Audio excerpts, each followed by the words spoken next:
Hello guys, so ito yung worksheet natin para sa ating mga chikiting, okay, sa mga kids natin.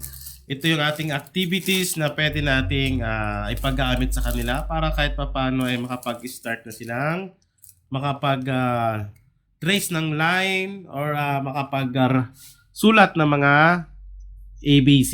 Ayan. Okay, so libre lang ito. So ipapakita ko muna yung ating na-print. Ayan. Okay, so ginamit ko dito yung medyo malaking wire para sa ating activities or worksheet. Okay, so medyo makapal kasi siya. Ayan, 40 plus ata ito na page na pwede nyo i-print. Ayan, tapos pwede nyo ipagamit or ibenta. Ayan, sa inyong mga customer dyan, sa inyong printing shop or sa printing. Ayan, para dagdag business natin guys. Okay, sa may maggusto, ayan, download nyo lang at i-print nyo na. Ayan. Huwag nyo lang ibebenta yung soft copy natin. Okay? So, para sa kids naman natin yan. Yan, dahil libre lang naman ito. So, dito, meron tayong ayan.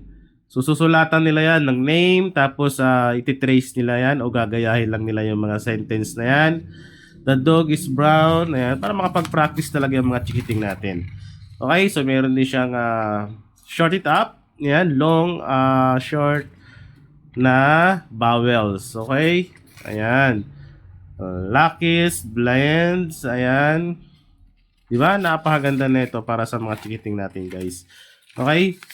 So, nasa 40 plus ito na pages na pwede nyo i-print para sa inyong mga chikiting or sa customer nyo. Ang gawin nyo dyan, mag-print kayo tapos i-display nyo. Diba? Pag mayroong mga nanay na nagpa-print, makikita nila yan, mali nyo, di ba? Magkagusto yan at magpagawa sila sa inyo ng ganito. Okay? Ayan o. Marami yan. Napakaganda ito sa mga chikiting natin. Okay? Ayan. So, A4 size to guys.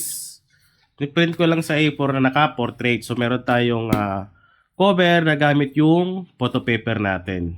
Okay? So, yung likod, ito yung pre sa photo paper ng no back print. Ayan, libre lang to. Sa isang plastic lang ganito, isang piraso lang meron na ganito kasi free lang yan. So nilagay ko na lang dito para maganda yung back natin. Ayan no. So dito naman sa cover, marami kayong pwedeng pagpilian na gamitin. So pwede kayo gumamit ng no back print para maganda dahil walang print yung likod.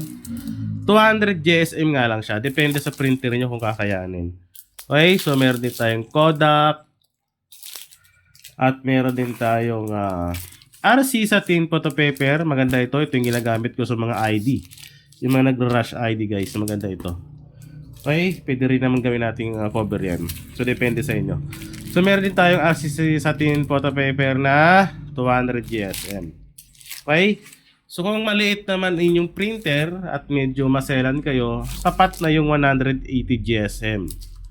Photo paper na QAP. Ayan. Para sa mga printer natin na katamtaman lang. Okay? Kasi huwag kayo magpiprint ng makapal. Mamaya masira yung printer nyo. Okay? So meron din tayong photo paper double-sided glossy. Pwede naman din ito. 220 GSM to.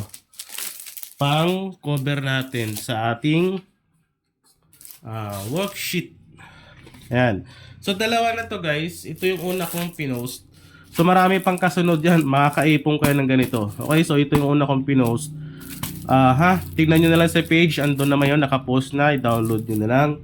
At tignan nyo na lang yung laman yan. Okay? So dalawa na. Ayan o. Diba? So makakaipong ka nyo yan. Pang benta nyo o pandagdag nyo sa inyong printing business. Okay? So sa bentahan yan, depende kung magkano ibigay nyo. 60, 70, wag lang bababa ng 50. Pwede naman itong personalize, lagyan ng pangalan kung sino magpapagawa. Okay, so kayo na bahala sa presyo. Basta wag kayo bababa ng 50 pesos. Okay? Kasi madami din yan, 40 plus na pages yan. Okay, hanggat maaari 100 pataas para sulit naman. Diba? Ayan.